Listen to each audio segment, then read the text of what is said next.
Hello guys! Hello Aries! Welcome dito sa aking channel, Kapalaran 888 Aries. Alamin natin kung anong messages, vibration, gabay energy para sa lahat. This is general reading, pwede kang makaresonate dito.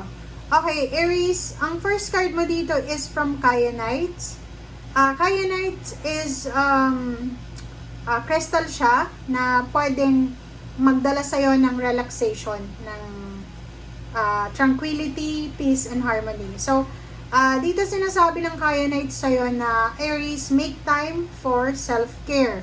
Taking care of yourself is essential right now. So, napaka-importante daw sa ngayon, Aries, yung pag-aalaga mo sa sarili mo. So, bigyan mo ng oras ang sarili mo para makapag-relax, makapagpahinga. Okay?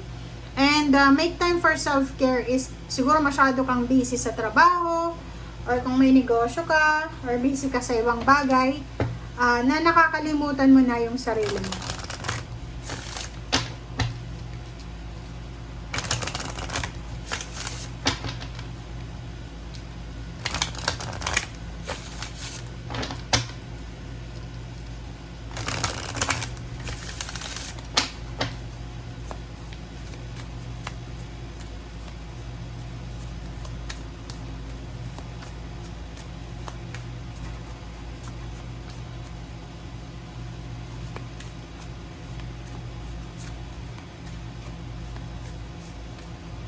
Okay. Your path, Aries. Dito sa barahang to, parang prayer siya para sa'yo. So, basahin ko sa'yo, Aries. Your path, yung pathway mo daw, yung direction mo. Dear Lord, help me trust that there's a plan for beyond what I can see through my fears and illusion. Wow. Ikaw lang yung nakatanggap ng ganitong card ngayon na reading. So, yung pathway mo, yung direksyon na tinatahak mo, Aries, siguro hindi ka sigurado kung saang direksyon ka papunta, but yung prayer mo dito na gusto mong humingi ng tulong sa Panginoon para sa mga plano mo, or kung may plano siya para sa'yo, maganda yon, tama yon, kasi ang Panginoon lang, siya lang yung may control sa buhay natin. And hindi natin alam kung saan tayo patungo, pero siya alam na niya kung saan yung direction natin. Okay? Ang ganda. And since Kyanite yan, sinasabi na as much as possible, spend time with God, di ba? Mag-focus ka sa spiritual, sa health mo, sa healing, ganyan. Okay. Empress and the Devil. Nako. Aries, nakakaloka to. Alam mo yung barahang to, nakakaloka siya kasi makinig kayo, Aries. Pwedeng Aries ka, hindi naman ikaw to. Or pwedeng kapamilya mo siya na ikaw yung namumroblema sa kanya. Kasi itong The Empress na to is all about new beginnings eh. Pwedeng may tao, may isa kang kilala na marami siyang bisyo sa buhay na pwedeng yun yung naging dahilan para masira yung buhay niya. And ngayon, yung taong yun ay nagsisimula siyang magbago.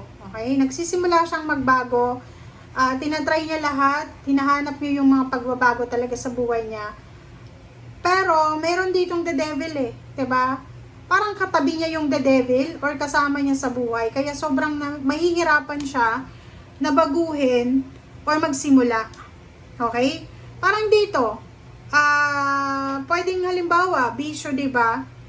Kailangan alagaan yung sarili. Pero yung mga kapamilya niya, maraming bisyo. Paano siya makaka-take care ng sarili niya kung mismo yung mga tao sa paligid niya sila yung temptation? Parang ganun. Okay? Okay. Dito naman, sinasabi ng bara sa'yo, Aries, na isang fire sign, Leo, Aries, Sagittarius, ang posibleng makakatulong sa'yo.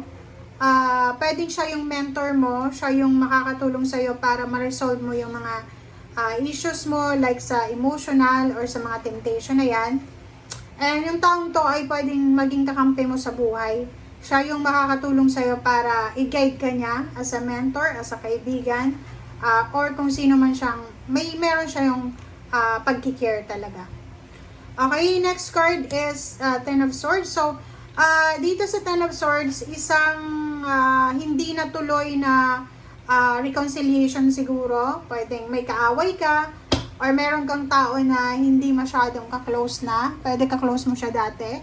Hindi matuloy-tuloy yung pag-uusap nyo para sa pag-usapan yung nangyari. Ang posibleng matuloy na. So, sinasabi ng barahan na Ten of Swords is all about pain and heartaches, all about backstabbing, or kung ano man tong painful na past mo. Sinasabi na ilang beses kang nag-try para i-let go yung past mo, pero hindi mo ma-let go. But ngayon, sinasabi ng Hangman na reverse na unti-unti mo nang iiwasan or aalis ka sa pathway na tapos na. 'Di ba yung past mo? Okay, Ace of Pentacles and Two of Pentacles. Isang job offer or pwedeng isang job opportunity or possibility siya na darating sa'yo. Isang financial or money, parang ganon, na magbubukas yung pinto ng pera, gateway, portal ng pera, na pwedeng magdala sa'yo ng financial balance. So, sabihin na nating trabaho, it's either job or business or any source or sources ng income syempre, na pwedeng magdala sa'yo ng financial balance.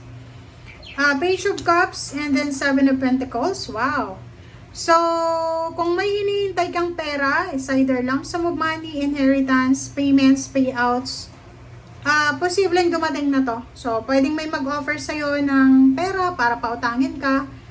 May mag-offer sa'yo na bayaran muna yung mga bills mo or expenses mo. Wow! Strength and... okay.